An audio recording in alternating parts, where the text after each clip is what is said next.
Subscribe करा महानुभाव प्रतितिपंथ चॅनलला व बेल बटन अवश्य दाबा लेटेस्ट नोटिफिकेशन प्राप्त करण्यासाठी। दंडवत प्रणाम। जय श्री कृष्ण। लीळा चरित्राच्या आजच्या सत्रामध्ये आपण एकंदरीत 4 लीळा पाहणार आहोत, ज्या लीळेमध्ये स्वामींनी श्रीकृष्ण महाराज द्वापरयुगामध्ये कसे भोजन करायचे तसं भोजन करून दाखवलेलं आहे। चरित्राचं शीर्षकच आहे गोपाळ भोजन दाखवणे। दुसरी लीळा आहे स्वामी पैठण येथे त्रिपुरुषी वस्ती करतात।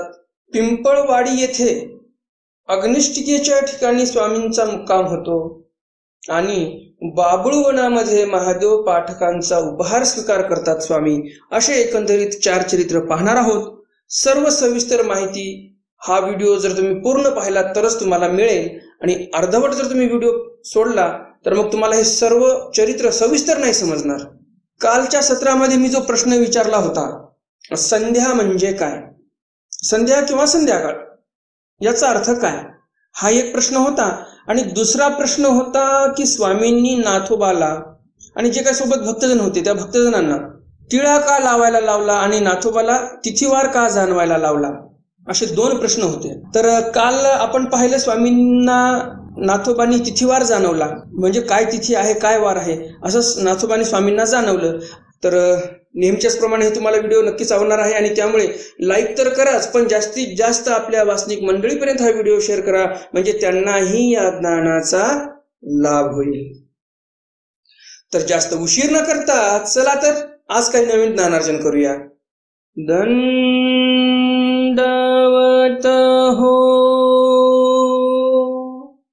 मी ईश्वरदास महानुभाव सर्वांचं स्वागत करतो आपल्या महानुभाव प्रतितिपंथ या चॅनलमध्ये। लीळा चरित्र पूर्वार्ध लीळा क्रमांक 572। मार्गी गोपाळ भोजन दाखवणे। स्वामींनी रस्त्याने जात असताना भक्तजनांना गोपाळ भोजन दाखवलेलं आहे। गोसावी ते सेत पातले सर्वज्ञ मणितले बटिका हे कुसंबी तिथी घ्या गा। स्वामी एका विशिष्ट शेतापर्यंत पोहोचले आणि तिथे गेल्यानंतर स्वामी म्हणतात की इथली कोथिंबीर घ्या, इथले जे तिख्याचे झाडं निघालेले आहेत त्याचे कवळे कवळे ढेसे घ्या। घेवविली घ्यायला लावली, चण्यावरी घोळविली, चण्यावर घोळायला लावलेली आहेत, म्हणजे चण्यामध्ये ते सर्व घोळून घेतलं।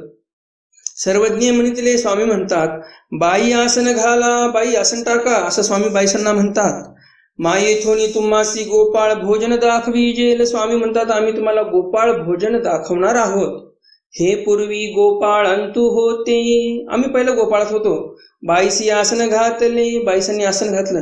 गोसावी आसनी बैसले, स्वामी बसले आसनावर। गोसावियांसी एकी मांडकुटीवरी आसन झाले। एकू श्रीचरणू उकडू, डावी श्री करी काला, उजवी श्रीकरीचिया अंगुळ्याचिया सांदी कुसुंबिये तिखियेचे ढेसे धरिले। स्वामी कसे बसलेले आहेत, मांड खुटी घालून। तुम्हा सर्वांना माहितीच असेल शेतामध्ये जनावर बांधण्यासाठी खुटे मारतात जमिनीमध्ये। तो खुटा कसा असतो, काय आडवा पडलेला असतो का, नाही, खुटा कसा असतो, उभा असतो। तर त्याप्रमाणे मांडी तर घातलेली आहे परंतु एक पाय त्या खुट्यासारखा उभा आहे, त्याला मांड खुटी असं बोलतात। तुम्हाला समजायला सोपं जावं म्हणून सांगत आहे। आता तुम्ही जसे बसलेले आहात, समजा तुम्ही मांडी घाला, आता मांडी घातली, मांडी घातल्यानंतर एक पाय वर करायचा, एक गुडघा जो आहे तो असा वर करायचा आणि जो दुसरा पाय आहे त्या पायावर असं बसायचं, त्याला म्हणतात मांडखुटी। आताही तुमच्या लक्षात आलं नसेल तर तुम्हाला समजण्यासाठी एक सोपा उपाय सांगतो, मांडखुटी म्हणजे काय। कुठेही तुम्ही मारुतीचा फोटो बघा, हनुमानाचा बसलेला असला पाहिजे, परंतु मारुती, तो मारुती जो बसून असतो एक गुडघा वर, एक पाय असा खाली मुडपवलेला आणि असा त्याच्यावर बसलेला असतो, एका हाताने आशीर्वाद द्यायला असतो आणि एका हाताने गदा खांद्यावर धरलेली असते। तर ही जी पोज आहे त्या हनुमानाची, एक अशी हे पाय जो आहे एक गुडघा वर एक गुडघा खाली असा आडवा आणि त्याच्यावर बसलेला, त्याला म्हणतात मांडखुटी। त्या फोटोमध्ये एक गुडघा हनुमानाचा वर असला पाहिजे आणि दुसरा खाली, तर ते जे आसन आहे बसण्याचं त्यालाच मांडखुटी असं बोलतात। एकू श्री चरणू उकडू, एक श्री चरणू उकड, डावी श्री करी काला मांडकुटी घातलेली आहे आणि एक श्रीचरण उकड आहे आणि स्वामींच्या डाव्या हातामध्ये काला आहे. उजव्या श्रीकरीच्या आंघोळीच्या सांदी कुसुंबिया तिखियाचे ढेसे धरले. उजव्या हाताच्या बोटांच्या सांदीमध्ये कोथिंबीरचे तिखीचे ढेसे धरलेले आहेत. म्हणजेच कवळे कवळे जे तोडलेले होते पानं ते त्याचे गुच्छ. घोसावी अंगुठेनी घासू घेती, त्या काल्याचा घास स्वामी अंगठ्याने घ्यायचे. तैसाची कुसुंबिये तिखीचे घासू घेती आणि बोटाच्या सांदीमध्ये जे काही ढेसे धरलेले आहेत कोथिंबीरचे तिख्याच्या पानांचे ते खायचे. आणि गोपाळाचे अनुकारे चारी दिसा पाहती, आणि गोपाळ लोक जसे जेवायला जरी बसलेले असतील तरी पण ढोरं कुठे आहेत, गुरं कुठे दूर तर निघून गेले नाही त्यांच्याकडे लक्ष असते. त्याप्रमाणे स्वामी पण सर्व चारी दिशेला बघत आहेत, जणू काही स्वामी आता ढोरांकडेच लक्ष देत आहेत. असं स्वामी अगदी तंतोतंत गोपाळ कसे भोजन करतात, कसा अनुकार करतात, कसे इकडे तिकडे बघतात, हे सर्व स्वामी करून दाखवत आहेत. ऐसी गोसाव्यासी आरोगण झाली, अशा प्रकारे स्वामींना आरोगण झाली. गुळा झाला विडा झाला, मग गोसावी ते थोणी बीजे केले. गुळा झाला विडा झाला, मग स्वामी तिथून निघून गेले. पुढील पवेसी नावे कासन झाले, पुढे जी पाणपोई होती तिथे स्वामी थोड्या वेळ बसले. पूर्वार्ध लीळा क्रमांक 573. पैठणी त्रिपुरुखी वस्ती, काको कपाट दुःख निवृत्ती. पैठण येथे त्रिपुरुषाच्या मठामध्ये, मठ म्हणा किंवा मंदिर असेल तर तिथे स्वामींची वस्ती झाली, म्हणजे मुक्काम झाला. काको कपाट दुःख निवृत्ती, काकोसावर कपाट पडलं आणि त्या दुःखाची स्वामींनी निवृत्ती केली. कपाट काय असते ते समोर येणारच आहे. ते थोणी गोसावी पैठणी त्रिपुरुखी वस्ती झाली. मार्गी स्वामींनी गोपाळ भोजन दाखवलं, तिथून स्वामी निघाले आणि पैठण येथे पोहोचले आणि पैठणच्या त्रिपुरुषाच्या मंदिरामध्ये स्वामींना मुक्काम झाला. गोसावी रात्री बीजे केले, तव देवळीची वाती जाती होती. रात्रीच्या वेळेपर्यंत स्वामी तिथे पोहोचले पैठण नगरीमध्ये आणि त्या देवळामधली वात जात होती, विझत होती वात. सर्वज्ञ म्हणितले बाई वाती आभूथा. स्वामी म्हणतात बाई वाती आभूथा, म्हणजे त्याच्यावर काजळी आलेली आहे, जो गुल आलेला आहे त्या वातीवर तो काढून टाका, म्हणजे प्रदीप्त होईल ती वात. डोचे तूप घाला, तुमच्याकडे जे तूप आहे ते तूप टाका वातीमध्ये, त्या दिव्यामध्ये.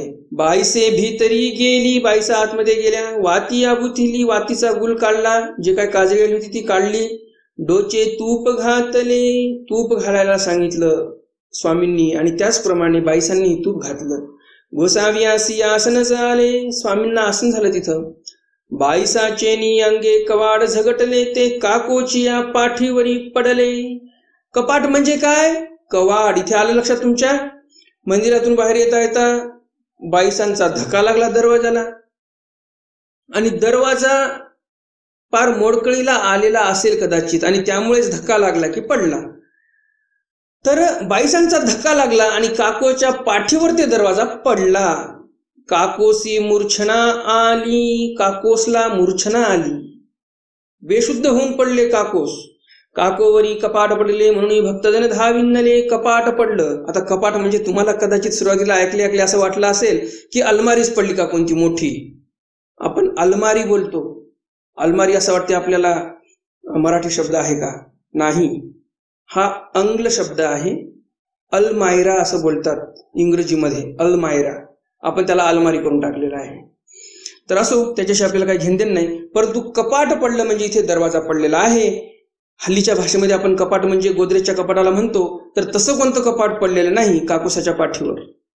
म्हणून भक्तजने धावी नेली. अहो काकोसावर कपाट पडलं म्हणून सर्व भक्तजन धावले. गोसावी तेथ बीजे केले, स्वामी तिथे गेले. काही भटो दुखवले ती. स्वामी म्हणतात का हो भटो, दुखवले ती का? त्रास झाला, खूप दुःख झालं तुम्हाला? त्याची पाठी श्रीकरे स्पर्शिली. स्वामींनी त्याची पाठ श्रीकराने स्पर्श केली. दुःख होते ते फेडले, ते जे दुःख होतं ते सर्व फेडलं. पूर्वार्ध लीळा क्रमांक 574. पिंपळवाडी अग्निष्टिके वस्ती, महादेव पाठका भेटी. पिंपळवाडी येथे स्वामींची वस्ती झाली. कुठे झाली तर अग्निष्टिकेच्या ठिकाणी. अग्निष्टिका कशाला म्हणतात ह्यापूर्वी मी बऱ्याच ठिकाणी याचा अर्थ सांगितलेला आहे. सर्व दर्शकांच्या लक्षातही असेल तो अर्थ. आणि म्हणून आजचा प्रश्न, अग्निष्टिका म्हणजे काय? लवकरात लवकर कमेंट बॉक्समध्ये कमेंट करा, मी तुमच्या उत्तराची वाट पाहत आहे. बाईसी इंद्रबा करवी तेल आणविले, बाईसांनी इंद्रभटा करवी तेल आणवलं. मग वाती लावली, वात लावली, दिसू मावळ्या उपरी महादेव पाठक गावांतू जात होते. दिवस माळवला होता आणि महादेव पाठक गावामध्ये जाण्यासाठी निघाले होते. तो अग्निष्टिके वाती देखिली, अग्निष्टिकेच्या ठिकाणी वात दिसली. म्हणून सावमे आले, जवळ आले.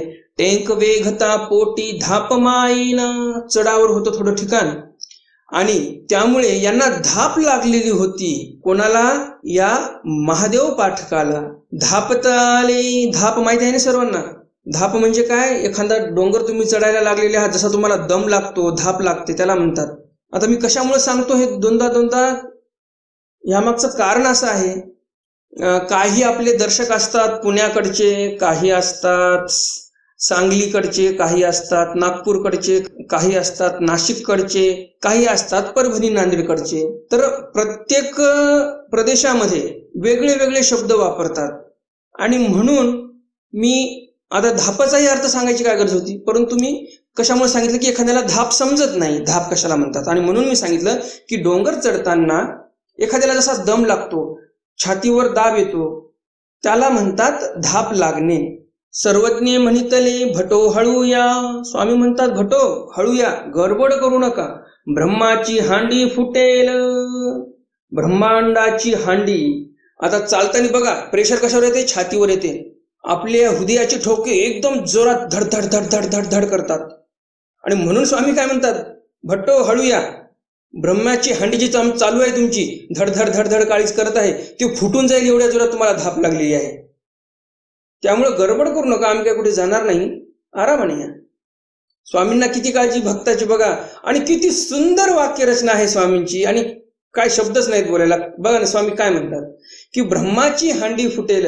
आता तुम्ही सांगा, ज्या परमेश्वरानेच हे सर्व शरीर तयार केलेलं आहे, त्याच परमेश्वराला माहित काय आहे ब्रह्माची हांडी. कारण तुम्हाला सांगू इच्छितो, ब्रह्माची हांडी कशामुळे बोलले देव इथे? कारण स्वामींनी एक सूत्र सांगितलेलं आहे, जेची ब्रह्मांडी तेची पिंडी. या ब्रह्मांडामध्ये जे काही देवता आहेत त्या सर्व प्रत्येक मनुष्याच्या ठिकाणी त्याच्या पिंडी म्हणजे पिंडस्थ आहेत. हे जे मनुष्य देह, हे जी पिंड आहे आपला, या पिंडामध्ये 81 कोटी 1.25 लक्ष 9 देवतेच्या पिंडस्थ असतात. आता तुम्हाला असं वाटू शकते की 81 कोटी 1.25 लक्ष 10 देवता आहेत, मग 81 कोटी 1.25 लक्ष 9 देवतेच्या पिंडस्थ का आहेत? मी असं ह्यामुळे म्हटलो कारण 10वी जी माया आहे त्या मायेची पिंडस्था नसते. मायेचा हा संलग्न जीवाच्या ठिकाणी लागलेला असतो आणि त्यामुळे पिंडस्थ आहे असं आपण म्हणू शकत नाही, कारण मायेचा संलग्न लागलेला आहे. तर असो, तर स्वामी इथे म्हणत आहेत की ब्रह्मांडाची हंडी फुटेल तुमची. म्हणजेच काय? तुम्ही सांगा, आता हृदय जर फुटलं, हृदय जर फेल झालं तर शरीर चालेल का? आपलं शरीर नाही चालणार. आणि म्हणून सर्वात महत्वाची ब्रह्मांडाची हांडी म्हणजे आपलं हृदय आहे, ते चांगलं राहिलं पाहिजे, फुटलं नाही पाहिजे. आणि म्हणून स्वामी सांगतात, एवढी धाप लागेपर्यंत जोरात येण्याची काही गरज नाही, आरामानं आले तरी चालेल तुम्ही. आणि तुमची ब्रह्मांडाची जी हांडी आहे, ब्रह्माची हांडी, ते सांभाळून ठेवा.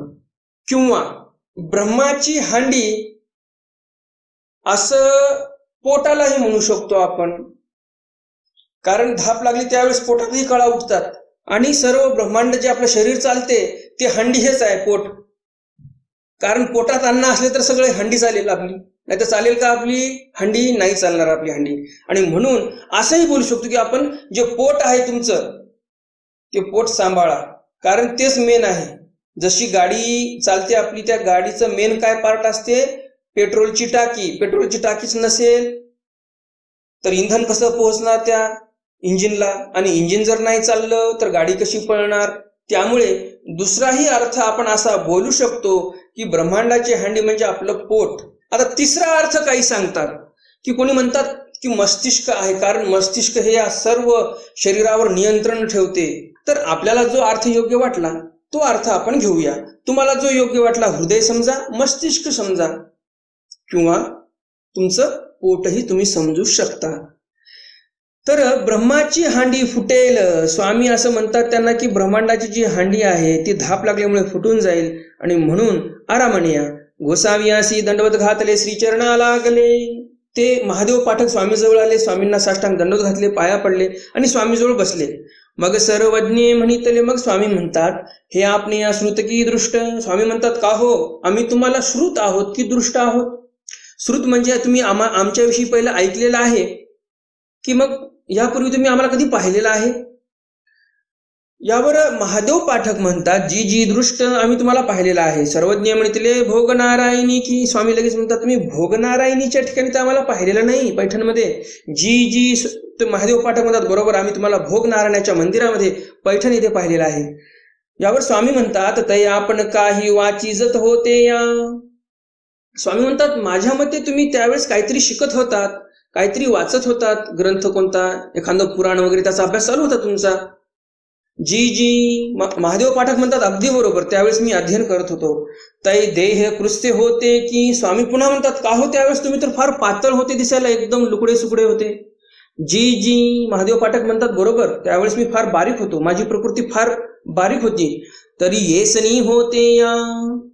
तरी येसनी पुष्टी कायसी. स्वामी म्हणतात, मग आता एवढी पुष्टी कशी काय आली तुम्हाला? म्हणजे एवढे स्थूळ, म्हणजे व्यवस्थित तुमचं आता अंग चांगलं भरलेलं आहे, व्यवस्थित तुम्ही आता जाड झालेले आहात. जी जी जय लागोनी गोसाव्यापासून काही गोमटे झाले.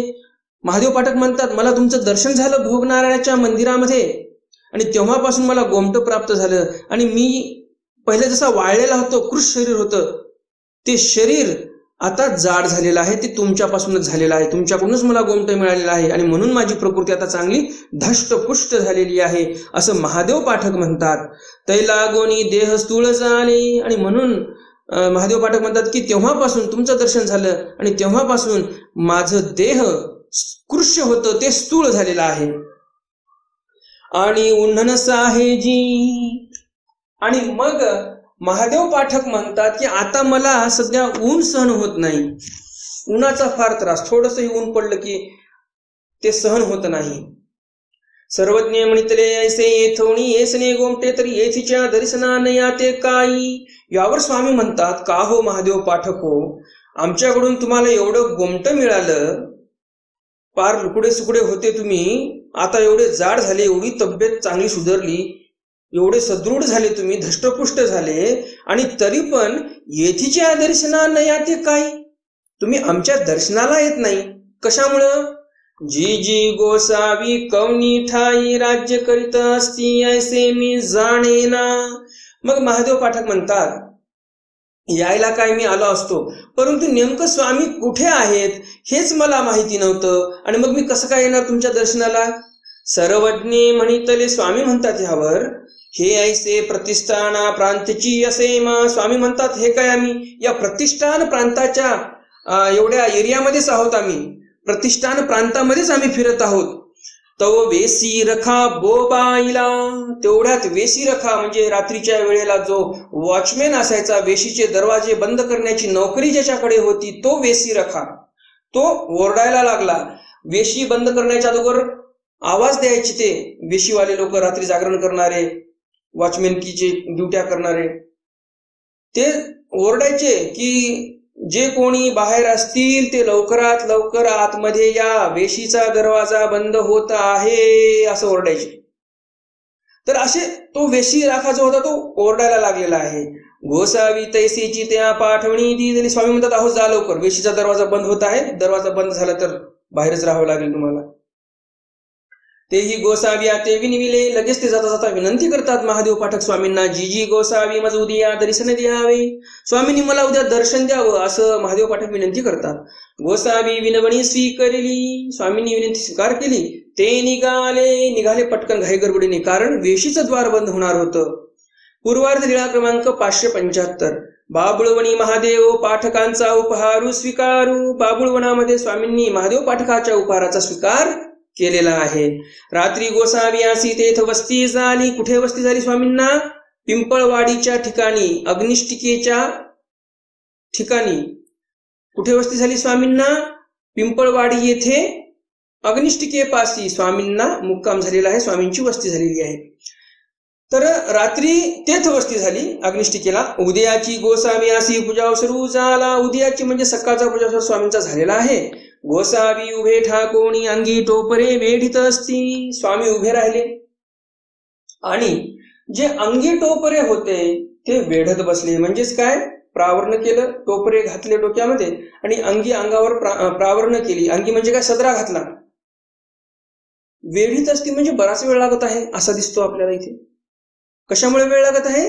कारण स्वामींची जे अंगी असायची, स्वामींचा जो सदरा असायचा, तो सदरा म्हणजे कशाने असा आवळायचा होता. कशा अशी इकडून घालायचे. आताही तुम्ही जर उत्तर भारतात गेलात तर मथुरेच्या ठिकाणी आताही स्वामी जशा अंग्या वापरत होते, हे जे सदरे वापरत होते स्वामी, त्या पद्धतीचे सदरे आताही उत्तर भारतामध्ये गोकुळ, वृंदावन, मथुरा या भागामध्ये गवळी लोक वापरतात, ज्यामध्ये असे कशावर कसे म्हणजे असे ओवायचे असतात. आणि जसा बूट असतो की नाही आपला, त्याच्यामध्ये आपण कसे ओवून मग आवळून घेतो, तसेच त्या पद्धतीचे कसे असे ओवायचे असतात त्या अंगीमध्ये आणि मग ते गाठ मारून आवळून घ्यायचे असतात.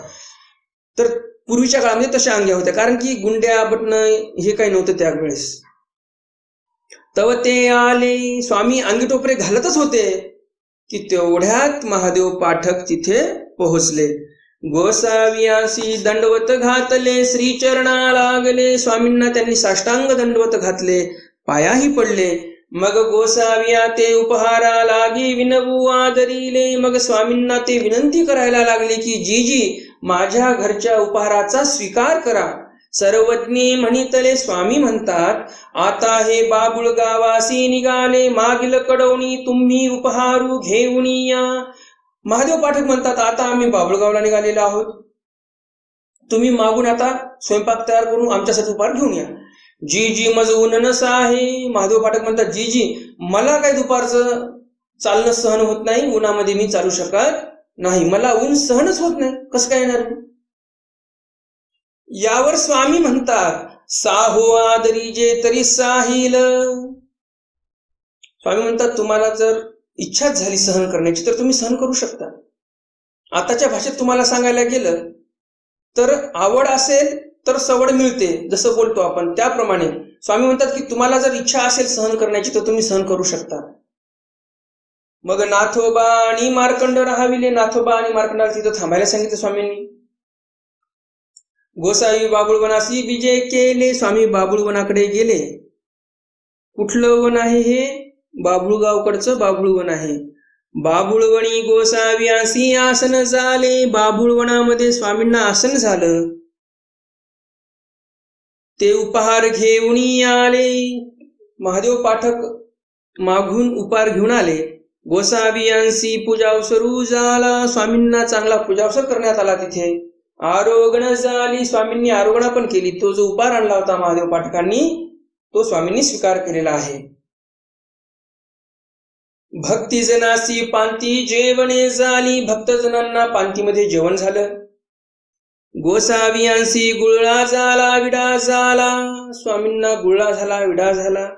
ब्रह्मनाथी पहुडू झाला. ब्रह्मनाथाच्या मंदिरामध्ये स्वामींना पहुड झाला, म्हणजे स्वामी तिथे ब्रह्मनाथाच्या मंदिरामध्ये झोपलेले आहेत. तर आजच्या सत्रातील सर्व चरित्र तुम्हाला नक्कीच आवडले असतील. आणि अजून जर तुम्ही व्हिडिओला लाईक केलं नसेल तर लगेच या व्हिडिओला लाईक करा आणि जास्तीत जास्त आपल्या वाचनिक मंडळीपर्यंत हा व्हिडिओ शेअर करा, म्हणजे त्यांनाही या दानाचा लाभ होईल. तर आता आपण जाणून घेणार आहोत कालच्या सत्रातील प्रश्नांची उत्तर. पहिला प्रश्न मी हा विचारला होता की संध्या म्हणजे काय, संध्या किंवा संधिकाळ, संध्याकाळ म्हणजे काय. तर या प्रश्नाचं उत्तर बरेच जणांनी देण्याचा प्रयत्न केला, परंतु समर्पक उत्तर ज्या भक्तांनी दिलेलं आहे त्यांचं नाव आहे विनयजी राऊत आणि दुसऱ्या एक ताई आहेत लताताई चिपडे. यांनी अगदी बरोबर उत्तर दिलेली आहेत. उत्तर काय आहे तेही सांगतो तुम्हाला. आता पक्क लक्षात ठेवा, कारण अजून आपल्याला बराच मोठा पल्ला गाठायचा आहे. अजून उत्तरार्ध बाकी आहे, श्रीकृष्ण चरित्र बाकी आहे, अज्ञात चरित्र बाकी आहेत. तर ह्या पुढच्या चरित्रामध्ये बरेच ठिकाणी या शब्दांचा उल्लेख येणार आहे आणि त्यावेळेस पण मी तुम्हाला प्रश्न विचारणार आहे, तर जास्तीत जास्त उत्तर आपल्या दर्शकांना देता आले पाहिजे. तर संध्याकाळ म्हणजे काय हे आपण जाणून घेऊया. संध्याकाळ या शब्दाचा अर्थ संधी काळ असा आहे. संधीचा संध्या झालेला आहे. तर संधी म्हणजे काय? संधी म्हणजे सांध. संधी काळ म्हणजे काय? तर एकतर दिवस संपत आहे, रात्र सुरू होत आहे, अशा वेळेला संधी काळ म्हणतात. तर असंही उत्तर दिलेलं आहे रंजनाताई पटेल यांनी, परंतु हे अर्धवट उत्तर झालं. कारण संध्याकाळ 2 असतात. जसं मी मध्यान्हकाळ 2 असतात असं सांगितलं, त्याप्रमाणे संध्याकाळही 2 असतात. एक संध्याकाळ म्हणजे दिवसातून रात्रीकडे वाटचाल होत आहे, म्हणजे दिवस एकदम आता कमी होत आलेला आहे, उजेड आता एकदम असा नाहीसा होत आलेला आहे, अंधारही झालेला आहे, उजेडही आहे थोडा थोडा, याला संध्याकाळ म्हणतात. ही संध्याकाळ कधीची? रात्रीच्या वेळेसची. आणि एक संध्याकाळ सकाळी असते बरं का, कारण की सकाळी पण रात्रीतून आपण उजेडाकडे जात आहोत, म्हणजे रात्रीतून आपण दिवसाकडे जात आहोत. तर रात्र अशी नाहीशी होत येते, उजेडही थोडासा दिसतो, अंधारही थोडासा वाटतो. तर हा जो संध्याकाळ आहे यालाही संध्याकाळ म्हणतात. आणि ब्राह्मण लोक 2 वेळा संध्यावंदन करत असतात, सकाळही करतात, दुपारीही करतात. तर संधिकाळ 2दा आहे. आलं का लक्षात तुमच्या? एक आहे सकाळचा संधिकाळ म्हणजे संध्याकाळ, त्याही वेळेला संध्याकाळ म्हणायची, सकाळची. अंधारही आहे थोडा थोडा, उजेडही आहे. अंधारातून आपण उजेडाकडे दिवसाकडे वाटचाल करत आहोत, ही एक संध्याकाळ झाली. दुसरी संध्याकाळ आहे उजेडाकडून म्हणजेच दिवसाकडून आपण अंधाराकडे वाटचाल करत आहोत, रात्रीकडे वाटचाल करत आहोत, त्यालाही संध्याकाळ म्हणतात. प्रश्न दुसरा होता, स्वामींनी नाथोबाला तिथीवार जाणवायला का सांगितला, टिळे लावायला का सांगितलं? स्वामी पैठणच्या जवळजवळ पोहोचले होते. पैठण नगरी ही त्या काळातील या महाराष्ट्राची आध्यात्मिक राजधानी होती, जशी भारताची आध्यात्मिक राजधानी वाराणसी आहे. राजपुरोहितापासून ते सामान्य ब्राह्मणापर्यंत सर्वजण टिळे लावत असत. आणि आपण जर टिळा लावला नाही तर लोक भक्तील, नाव बोट ठेवतील. हे लोक भकन चुकवण्यासाठी स्वामींनी तिथीवार व टिळा लावायला सांगितला. तिथीवार पण जाणवायला सांगितला आणि टिळाही लावायला सांगितला. टिळ्याचं समजलं की आपण त्या ब्राह्मण लोकांमध्ये जाणार आहोत, सर्व टिळे लावतील, आणि आपण जर बिना टिळ्याचे राहिलो तर लोक आपल्याला नावबोट ठेवतील, आणि आपल्यामुळं ते आपल्याला नावबोट ठेवत असतील तर त्यांना पाप जे लागणार आहे त्याला कुठेतरी आपण कारणीभूत राहू, असं स्वामींना वाटलं. आणि स्वामींवर जर हे पैठणमधले लोक भकले तर किती मोठं महापाप त्यांना लागेल. आणि म्हणून स्वामी म्हणतात, एवढं मोठं महापाप त्या साधारण लोकांना लागण्यापेक्षा आपण टिळा लावलेलं काही वाईट आहे का? म्हणून स्वामी म्हणतात टिळा लावायचा. आता टिळ्याचं समजलं, तिथीवार पण जाणवायला सांगितलं. ते कशामुळं? कारण तिथीवार जाणवला तरच समजेल ना, एकादशी कधी आहे, तर बार्शी कधी आहे, कोणता सण कधी आहे. आता एकादशीचे उपवास धरावे लागतात. मग लोकाधिकत जर आपण जेवण करत बसलो तर लोक काय म्हणतील, मग ते अहो एकादशीचं खाता आहे. ते अन्य संप्रदायामध्ये तर असं मानलेलं आहे की एकादशीला जेवणारा माणूस म्हणजे फार पापी असं मानतात. तो अन्न नाही खात तर घाण खात आहे असं समजून घ्यायचं. एवढं लोक म्हणतात की एकादशीच्या दिवशी जेवू नये, उपवास धरावा. तर असे भकन चुकवता आली पाहिजे म्हणून स्वामींनी तिथीवारही जाणवायला सांगितलेला आहे. उद्याच्या सत्रामध्ये आपण नवीन स्वामींची काही चरित्र माहिती करून घेणार आहोत. तर भेटूया उद्याच्या सत्रामध्ये स्वामींच्या काही नवीन चरित्रासह. तोपर्यंत दंडवत प्रणाम. जय श्रीकृष्ण. दंडवत हो.